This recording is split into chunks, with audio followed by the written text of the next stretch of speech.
All right, in this video, I'm going to show you how to set up a keyboard from start to finish. So this example that we're going to use today is for a pretty simple setup with just one keyboard and one amp, but I will show you all the materials you need and all the best ways to do it. So I'm going to use a 61 key Yamaha keyboard for this exercise, and some pretty simple keyboard stands and other materials. So let's dive right in. So before we dive into more of the hardware, let's talk about the cables that you will need. So first of all, you'll need the power cable to the keyboard. That's in the bottom left right here.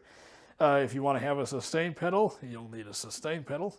You will need the power cable for the amp or the speaker, whatever you're using. And then you will need cables to connect your keyboard to your amp. So those are on the top here. And then you will see my awfully wrapped extension cord there, and a power strip in the corner of the shot there. So you will probably need an extension cord and a power strip as well. So let's dive into the actual keyboard and the keyboard stand and things like that. So I just showed you all the small hardware. Let's talk about all the big hardware. So we have the keyboard here. That's the keyboard we're going to use for this demonstration. We have a pretty simple keyboard stand. These can be bought from Guitar Center or Sweetwater. These are the X stands. They're not the most stable, but I'm just showing you in this demonstration because if you are new to owning a keyboard, it's probably the first stand that you'll buy. You'll have a speaker stand if you want to use a speaker, which we're going to use in this demonstration. And I like to have a keyboard bench there that's on the top right there. So how do we actually set all of this stuff up? So let's get started and actually set up this gear. All right, so the first thing that you want to do is expand the keyboard stand. So here we go. You can just go like this, and then there's this little pin that you pull out here, and you can keep expanding it to your liking. So we're going to go all the way out, and we're going to put it right here. And then the next thing that we're going to do is pick this keyboard up, and we're going to put it on the stand like this, and you have these little rubber pieces to kind of hold it straight so it won't wobble around. So this is pretty good here. You want to try to make sure it's as center as possible so that it won't fall off, because you could go like this and you could be playing and it falls off. You don't want that. So have it as centered as you can. So now that we have the keyboard set up, let's talk about how to set up the speaker. I'll bring the speaker into view and we'll see how to do that. All right, so for this demonstration, we have this QSC K12.2. This is a fantastic speaker.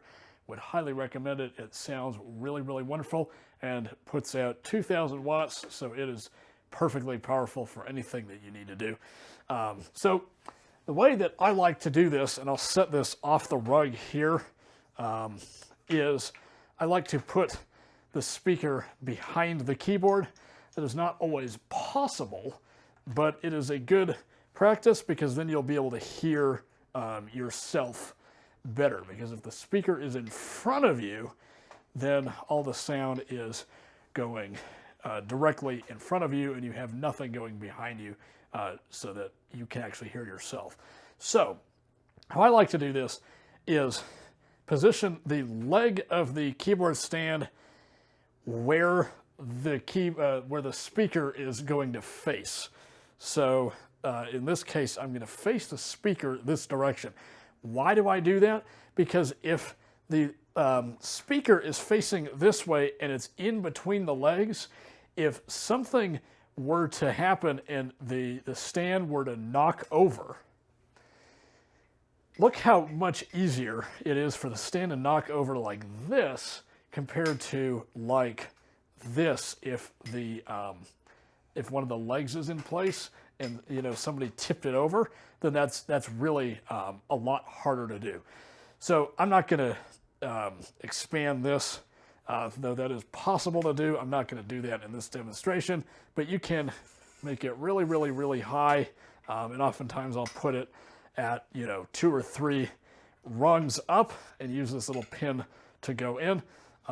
So we're going to put this speaker on the stand, and the thing with this speaker is it has 2 holes. The front hole tilts the speaker slightly downwards. The top hole, or the back hole rather, puts it straight. So we're going to go like this and then turn it so it's parallel with the legs. So this is how we have the speaker. Look, if someone were to knock this over, it would be really, really hard.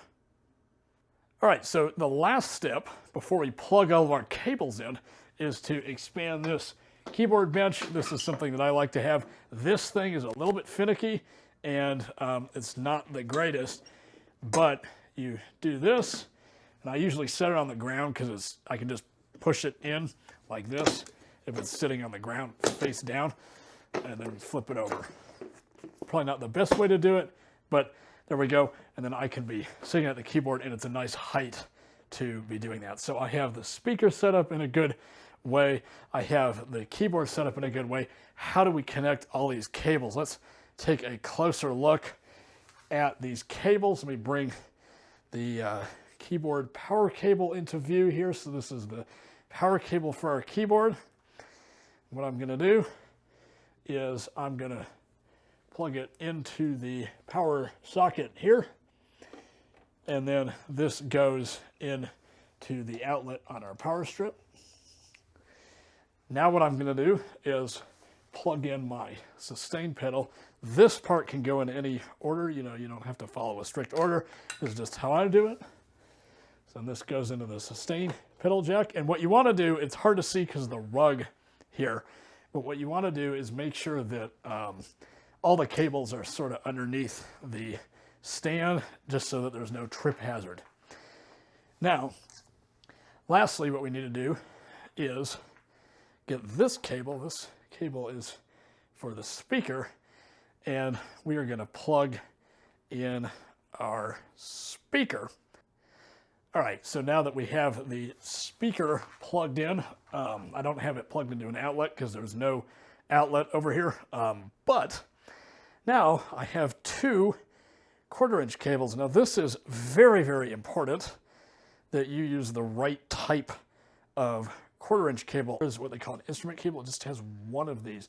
There is another type of 1/4-inch cable that has 2 of these rings around it. Now what is the difference? That kind of cable is called a speaker cable, and this kind of cable is called an instrument cable. So a speaker cable with the 2 rings around it, this one only has 1, as you can see, with 2 rings around it, the issue in using one of these in a keyboard or a guitar or any of those instruments is noise. So you get a lot more sort of hiss if you use one of those cables. It likely won't damage anything. It won't cause any damage, but just something to be aware of. And ultimately it comes down to your availability and what cables you own. But it is a good idea to get an instrument cable like this. And so what we're going to do is we're going to go out the output of the keyboard here. So this is the left/mono output. And then this goes into our speaker here. This cable's a little short, but should work for demonstration. So this goes into one of the inputs on my speaker. And then we have this other cable that will go out of the right output. Now, if you only have 1 cable, or you only have a speaker with 1 input on it, that's really not the end of the world, and you can use the mono output. But the advantage to doing this and having 2 cables is that either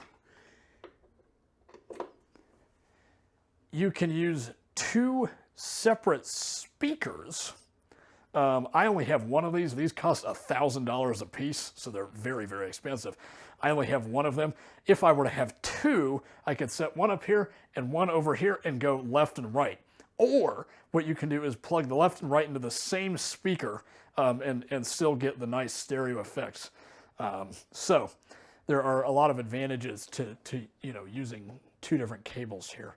So now that we have our keyboard set up, then you can turn it on. The thing that you want to do is turn the keyboard on before you turn the amp on, because if you turn the amp on first, then it'll pop and potentially even damage the speaker if it's bad enough. So you want to always turn the keyboard on first. I just power the keyboard on, and then this keyboard is on now. There's going to be no sound out of it because this speaker, I don't have an outlet over on this side of the room. But then if I were to have the speaker plugged in, it would be, I would turn the speaker on, and I just turn the speaker on here. And then you do the same in reverse. When you're done, you turn the speaker off first, and then turn the keyboard off. So this is pretty standard. This is how I set things up. Just as a bonus real quick, I'll show you what I have here. I'll bring this closer to the camera. So this thing is a dolly. It's called the Rock and Roller. And so this expands and it can carry actually a lot. I just have sort of the base model. This costs like 150 bucks. There is a heavier duty, longer one that goes for $350. But I really only need this, and it fits most of the stuff that I need. Sometimes I have to still take 2 trips to get the rest of the gear, but this really, it saves a lot of time. So something to look into, one of these Rock and Rollers, and they're super light. You can see I can hold it with one hand, and I'm pretty strong, but I can hold it with one hand. So it is, this is a light piece of gear. So there we go. Here's this Rock and Roller. I'll set it back here. So that's a nice piece of gear to consider if you're looking into these. So we have gone over how to set up a keyboard from start to finish. I've gone over all that stuff. If you'd like to see more videos like this, please let me know. This is just something that I have the idea of doing because I'm sure there are lots and lots of videos out there about how to set up a keyboard, but this is how I set up a keyboard, and it really doesn't change, really at all.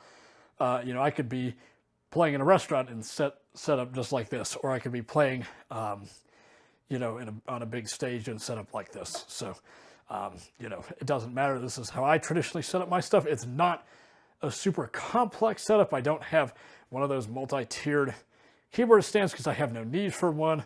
That's not the type of stuff where I would have to have a multi-tiered stand because I'm only playing one keyboard at a time. I do have a bigger Yamaha CP88. This thing is super, super light, really, really light. And so this keyboard is really great. 61 keys, and a great buy. You can find them for 500, 600 bucks on the used market. So MX61s, good instruments, really great instruments. So if you'd like to see more videos like this, please leave that down in the comments. I can do, videos about how to set up audio gear, microphones, mixers, audio interfaces, digital audio workstations. So please let me know if you want to see more like how to set up X, Y, and Z, and I can do that for you. So with that wraps up this video. So please leave a like, please comment on the video, please subscribe to the channel, and turn on notifications. New videos are released every Tuesday and Thursday at 9:00 a.m. So look forward to those. So with that, I hope you enjoyed this video and have a good day.